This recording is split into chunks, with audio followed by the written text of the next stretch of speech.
Hello दोस्तों, स्वागत है आपका एक बार फिर से कृषि विज्ञान क्लासेस यूट्यूब चैनल पर।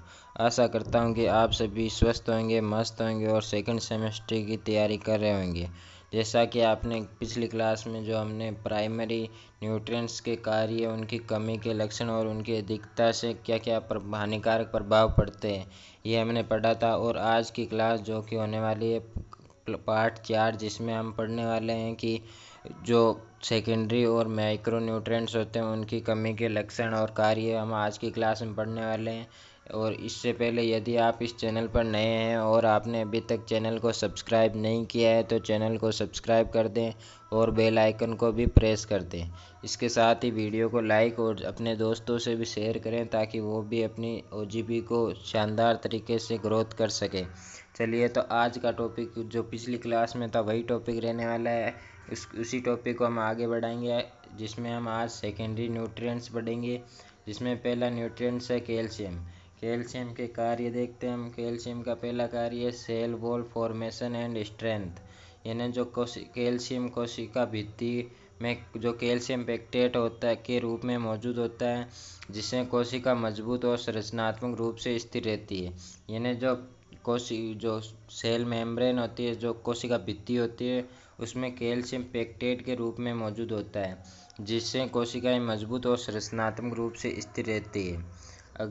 अगला कार्य इसका है सेल डिवीजन एंड ग्रोथ। यानी जो कोशिका विभाजन होता है उसमें और कोशिका की वृद्धि में लाभदायक है। जैसे जड़ और तना, रूट एंड शूट में कोशिका विभाजन के लिए आवश्यक होता है, जिससे पौधे की निरंतर वृद्धि होती है।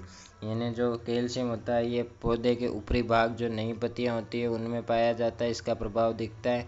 इसलिए जो पौधे होता है उसकी वृद्धि में कैल्शियम का एक महत्वपूर्ण भूमिका होती है। अगला है मेम्ब्रेन स्टेबिलिटी एंड परमेबिलिटी। यानी कोशिका झिल्ली की स्थिरता को बनाए रखता है और पोषक तत्वों व पानी के रिसाव को रोकता है।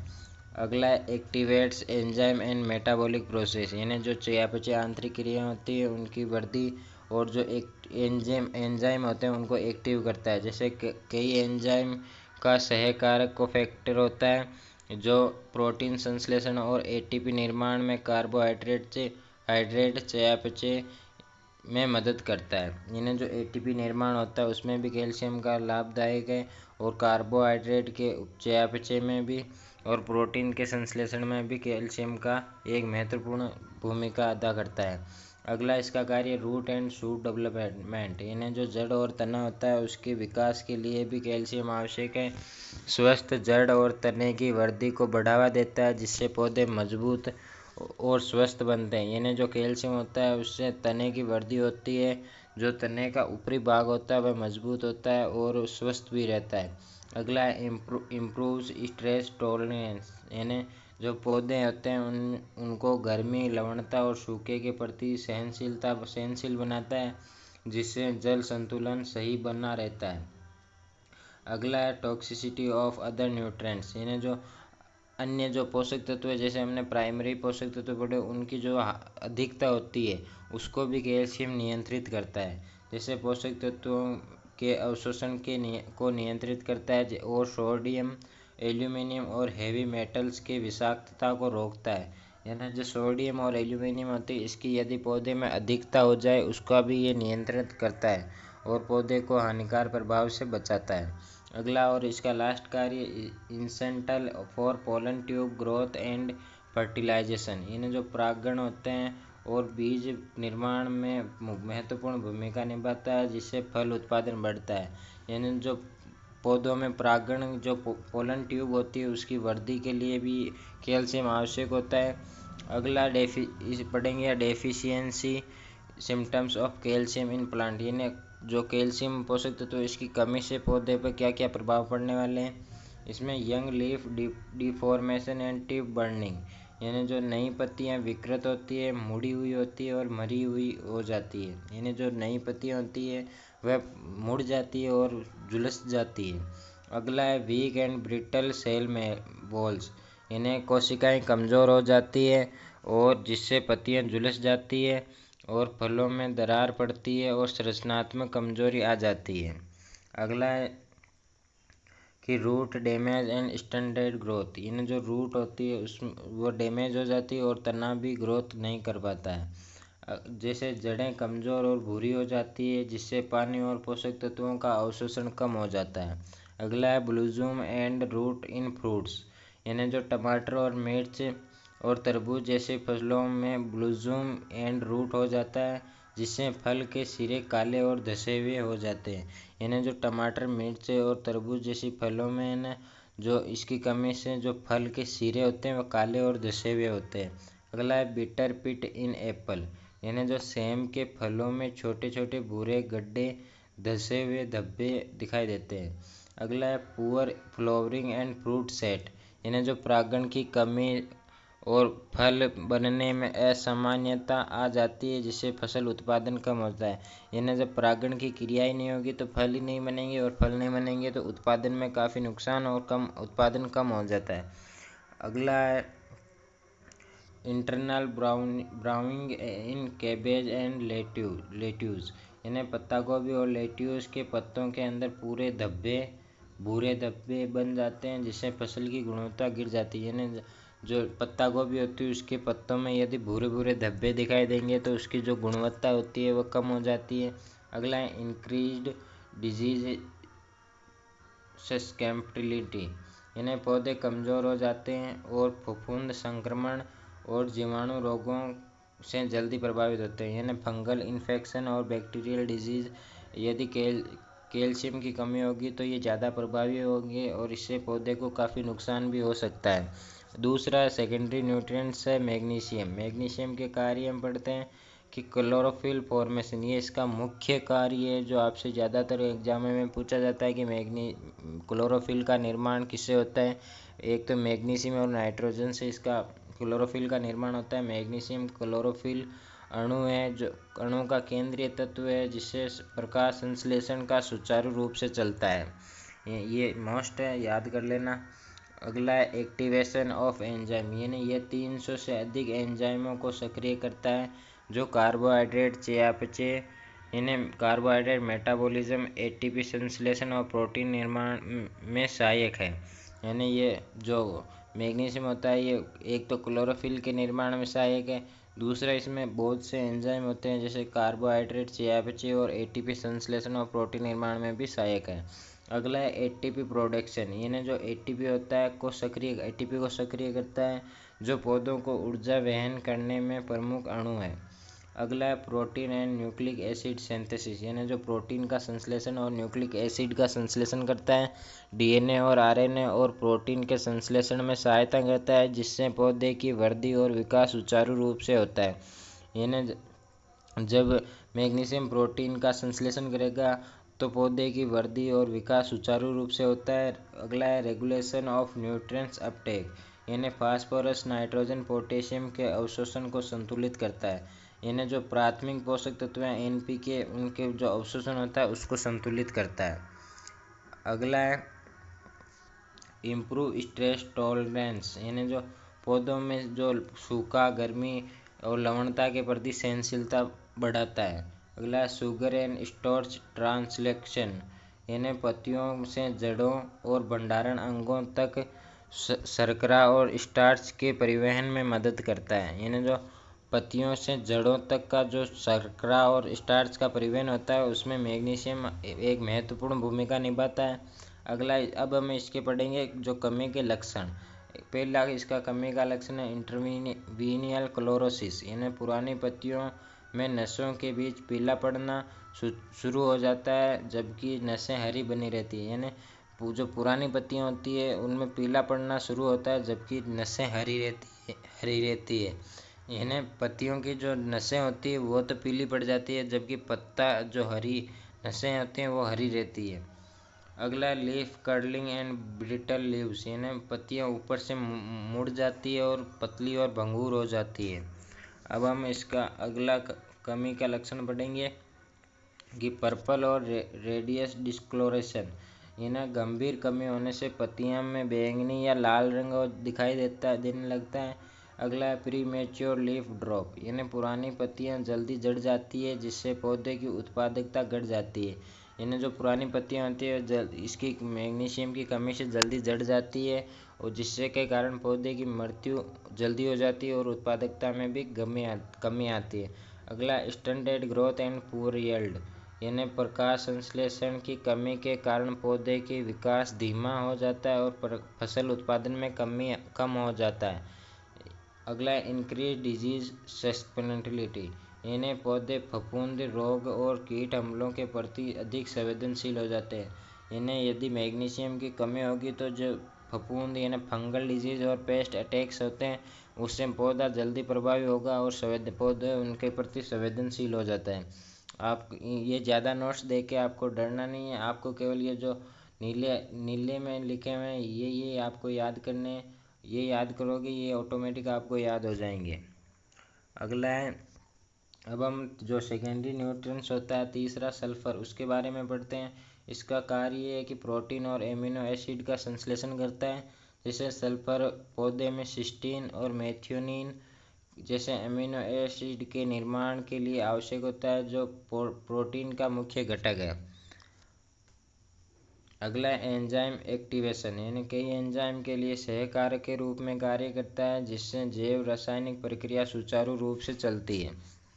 अगला है कि क्लोरोफिल फॉर्मेशन एंड फोटोसिंथेसिस, यानी जो क्लोरोफिल होता है उसके निर्माण में और जो प्रकाश संश्लेषण होता है इसके जो प्रक्रिया होती है उसमें भी सल्फर का महत्वपूर्ण योगदान है।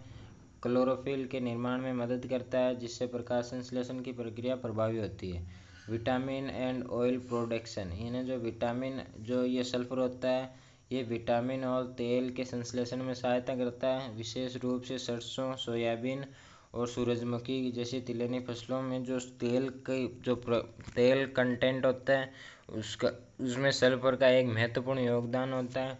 अगला है इम्प्रूव डिजीज रेजिस्टेंस, यानी फफूंद और बैक्टीरियल रोगों के प्रति पौधों को प्रतिरोधक क्षमता बढ़ाता है। इन्हें फंगल और बैक्टीरियल डिजीज के प्रति ये पौधों को संवेदनशील होने से रोकता है और जो फंगल और बैक्टीरियल डिजीज होते हैं उनको प्रभावी कम होता है यदि ये सल्फर पर्याप्त मात्रा में पौधों में उपस्थित हो तो। अगला इनहेंस नाइट्रोजन यूटिलाइजेशन, यानी नाइट्रोजन के अवशोषण और मेटाबॉलिज्म को बढ़ावा देता है जिससे पौधे की वृद्धि अच्छी होती है। अगला है improve crop quality and yield, यानी प्याज और लहसुन और गोभी की जैसी फसलों में स्वाद, रंग और फसल मूल्य को बढ़ाता है। अब हम इसकी कमी के लक्षण पढ़ेंगे कि पहला कमी का लक्षण ये यूनिफॉर्म येलोइंग इन यंग लीव्ड, यानी जो सल्फर की कमी के कारण नाइट्रोजन की कमी विपरीत सबसे पहले नई पत्तियों पीली हो जाती है। यानी जो इसकी सल्फर की कमी होगी तो जो पौधे की नई पत्ती हैं वह पीली हो जाती है, यानी इसके जो लक्षण हैं वो नाइट्रोजन की कमी के विपरीत है। अगला stunted growth and thin stem, यानी पौधे का विकास धीमा हो जाता है और तना पतला और कमज़ोर हो जाता है, यानी थिन एंड वीक स्टेम, यानी जो तना होता है वह पतला और कमज़ोर हो जाता है जबकि उसमें जो अगला है delayed flowering and poor seed set, यानी फूल आने में देरी और बीज बनने की प्रक्रिया कमज़ोर हो जाती है जिससे फसल उत्पादन कम हो जाता है। यानी जब बीज बनने की प्रक्रिया फूल देरी से आएंगे तो बीज बनने में समय कम लगेगा और बीज पूर्ण परिपक्व नहीं हो पाएगा जिससे उत्पादन में भी कमी आती है। अगला है poor oil content in oil seeds, यानी जैसे कि हमने इसका कार्य है कि जो पौधों में जो तिलहनी फसलें तेल वाली फसलें उनमें तेल के कंटेंट को बढ़ाने का एकमात्र सल्फर मुख्य योगदान देता है। इसलिए जब इसकी कमी हो जाएगी तो सरसों, सोयाबीन और जो तिलहनी फसलें जैसे सूरजमुखी में तेल की मात्रा कम हो जाती है और बीजों की गुणवत्ता खराब हो जाती है। अगला है रिड्यूस डिजीज रेजिस्टेंस, यानी दलहनी फसलों में क्रूसीफेरी सब्जियों में रोग प्रतिरोधकता क्षमता कम हो जाती है जिससे फफूंद संक्रमण जल्दी लग जाता है। इन्हें जो बैक्टीरियल डिजीज़ होते हैं उनके प्रति पौधे संवेदनशील हो जाते हैं और वह जल्दी संक्रमित हो जाते हैं। अब हम पढ़ेंगे सूक्ष्म पोषक तत्व यानी माइक्रो न्यूट्रिएंट्स इन प्लांट्स। पहला इसमें हम पढ़ेंगे आयरन। आयरन का कार्य क्लोरोफिल संश्लेषण और प्रकाश संश्लेषण, में आवश्यक होता है। इन्हें जो आयरन होता है वो क्लोरोफिल सिंथेसिस और फोटोसिंथेसिस में आवश्यक होता है। ये एंजाइम सक्रियण इन्हें एंजाइम एक्टिवेशन और श्वसन प्रक्रिया में भाग लेता है। अब इसके जो सूक्ष्म पोषक तत्व होते हैं वह ज़्यादा मोस्ट नहीं है, उनके नॉर्मल आप याद कर लेना, तब भी आपका बीएससी में काम चल जाएगा। अब इसकी कमी देख लेते हैं। ये आपको मैं जल्दी पढ़ा देता हूँ कि नई पत्तियों में नसों के बीच पीलापन आ जाता है। पौधे धीमी वृद्धि और कमज़ोर जड़ दिखाते हैं। गंभीर कमी से पत्तियां सफ़ेद हो जाती है। यानी इसके कोई खास मुख्य कमी के लक्षण नहीं होते हैं, क्योंकि ये सूक्ष्म पोषक तत्व बहुत कम मात्रा में ही पौधे के लिए आवश्यक होते हैं। बहुत कम मात्रा में पौधा अपना जो सूक्ष्म पोषक तत्व उनकी बहुत कम मात्रा होने पर भी पौधा अपना जीवन यापन कर सकता है। दूसरा आता है सूक्ष्म पोषक तत्व जिंक। जिंक का कार्य एंजाइम सक्रियण यानी एंजाइम एक्टिवेशन और प्रोटीन संश्लेषण के लिए आवश्यक होता है। और इसका दूसरा कार्य इसका है कि ऑक्सिन हार्मोन के निर्माण में मदद करता है, जिससे तना लंबा होता है। इन्हें जो ऑक्सिन हार्मोन होता है जो पौधे के शीर्ष भाग पर होता है, वो उससे तने की लंबाई और पौधे की लंबाई की वृद्धि ऑक्सिन हार्मोन पर निर्भर करती है। अगला है फूल और फल विकास में सुधार करता है। इन्हें फ्लावरिंग और फ्रूट डेवलपमेंट में सुधार करता है। अब इसकी कमी के लक्षण देखते हैं। इंटरनोड छोटे हो जाते हैं, जिससे पौधा झाड़ी जैसा दिखता है। यानी जो पौधा होता है उसके जो मुख्य तना होता है वह प्रॉपर वृद्धि नहीं कर पाता है, और जो अन्य शाखाएं होती है वो भी वृद्धि कम ही कर पाती है। इन्हें जो मुख्य तने का पहचान नहीं कर सकते हैं, जिससे पौधा झाड़ी के जैसा बन जाता है। नई पत्तियों में नसों के बीच पीले धब्बे दिखाई देते हैं, और फूल और फल बनने की प्रक्रिया कमज़ोर हो जाती है, जिससे फसल उत्पादन कम होता है। अगला है कॉपर के कार्य पढ़ते हैं हम पहले, कि जो प्रकाश संश्लेषण फोटोसिंथेसिस की प्रक्रिया और श्वसन में मदद करता है कॉपर, और लिग्निन निर्माण में सहायक होता है, जिससे पौधे की संरचना मजबूत होती है। और ये जो कॉपर होता है वो रोग प्रतिरोधक क्षमता को भी बढ़ाता है। इसकी कमी के लक्षण है नई पत्तियां मुरझा जाती है और किनारों से सूखने लगती है। इन्हें लीफ टिप नेक्रोसिस, फूल बनने की देरी और बीज बनने की समस्याएं होती हैं। इन्हें जो यदि कॉपर की कमी होगी तो फूल बनने में देरी होगी और बीज बनने में भी समस्या आती है। अगला है पौधे जल्दी फफूंद संक्रमण का शिकार हो जाते हैं, यानी फंगल इन्फेक्शन जल्दी होता है। अब हम अगला पढ़ेंगे मैग्नीशियम के कार्य देखते हैं। मैग्नीशियम का पहला कार्य क्लोरोफिल निर्माण और प्रकाश संश्लेषण में मदद करता है, यानी क्लोरोफिल सिंथेसिस और फोटोसिंथेसिस में आवश्यक होता है मैग्नीज। और नाइट्रोजन मेटाबॉलिज्म और एंजाइम सक्रिय में भी सहायक होता है, यानी एंजाइमों को एक्टिव करता है, सक्रिय करता है। अब इसकी कमी के लक्षण है नई पत्तियों में नसों के बीच पीलापन, जो आयरन की कमी के समान दिखता है, और प्रकाश संश्लेषण की दर घट जाती है, जिससे पौधे की वृद्धि रुक जाती है। तीसरा इसका कमी के लक्षण है फल और अनाज की गुणवत्ता खराब हो जाती है, यानी जब मैग्नीज होता है उसकी कमी से जो पौधे की जो अनाज की गुणवत्ता है वह खराब हो जाती है।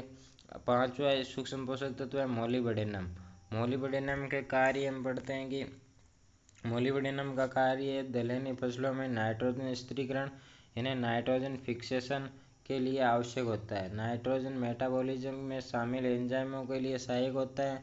और इसकी कमी का लक्षण पहला है पुरानी पत्तियां पीली हो जाती है, जो नाइट्रोजन की कमी के समान दिखती है। यानी जो पुरानी पत्तियां होती है पौधे की नीचे की पत्तियां वो पीली हो जाती है। और दलहनी फसलों में जड़ गांठों के विकास कमज़ोर हो जाता है, यानी जो दलहनी फसलें होती हैं उनमें जो जड़ में गांठें होती हैं उसका विकास नहीं होता है, जिससे जड़ें कमज़ोर रह जाती है। अगला है पत्तियों के किनारे सफ़ेद और झुलसे हुए हो जाते हैं, यानी लीफ मार्जिन नेक्रोसिस हो जाता है। अगला है बोरोन के कार्य हम देखते हैं। बोरोन का पहला कार्य है कोशिका भित्ति निर्माण में और परागण विकास यानी पोलन डेवलपमेंट के लिए आवश्यक है। शर्करा दूसरा कार्य शर्करा के परिवहन और जड़ वृद्धि में मदद करता है। और तीसरा कार्य फल और बीज निर्माण में सुधार करता है। अब इसकी कमी के लक्षण देखते हैं। तना टूटने और भंगुर पत्तियां और खोखले फल बनते हैं। यानी जो बोरोन की कमी होती है, इससे तना टूट जाता है, तना कमज़ोर होता है और जो फल होते हैं वो खोखले और फलों में दरारें पड़ जाती है। फल यानी ज़्यादातर फल फट जाते हैं बोरोन की कमी से। फूल और फल गिरने से पैदावार कम हो जाती है। पत्तियां मोटी मुड़ी हुई या विकृत हो जाती है। लास्ट और अगला है क्लोरीन। क्लोरीन के कार्य हैं कि जल संतुलन और स्टोमेटा गतिविधियों के नियंत्रण करता है। यानी जो स्टोमेटल एक्टिविटी को नियंत्रित करता है और ये प्रकाश संश्लेषण और रोग प्रतिरोधक क्षमता, यहाँ पे क्षमता और डिजीज़ को बढ़ाता है। यानी जो रोग प्रतिरोधक क्षमता है उसको बढ़ाता है। और इसकी कमी के लक्षण है नई पत्तियां मुरझा जाती है। यानी इसके जो लक्षण होते हैं वह ऊपरी पत्तियों पर दिखाई देते हैं और जो नई पत्तियां होती है वो मुरझा जाती है और पत्तियों के सिरे पीले और मरे हुए हो जाते हैं और फफूंद रोगों के प्रति संवेदनशील बन जाता है। यह आज का जो हमारे जो टॉपिक थे पोषक तत्वों के कार्य, उनकी कमी के लक्षण और अधिकता से होने वाले दुष्प्रभाव, ये टॉपिक पूरा हो चुका है। और अगला टॉपिक हम जल्दी जो पौधे होते हैं वो किस फॉर्म में पोषक तत्वों को ग्रहण करते हैं, ये टॉपिक जल्दी आपके साथ शेयर करने वाला हूँ। इसके लिए इससे पहले यदि आपको ये वीडियो और ये क्लास अच्छी लगी हो तो वीडियो को लाइक और चैनल को सब्सक्राइब ज़रूर कर दें। और वीडियो के इस क्लास के साथ साथ ही अपने नोट्स बनाकर उन्हें याद भी कर लें। धन्यवाद। जय जवान जय किसान।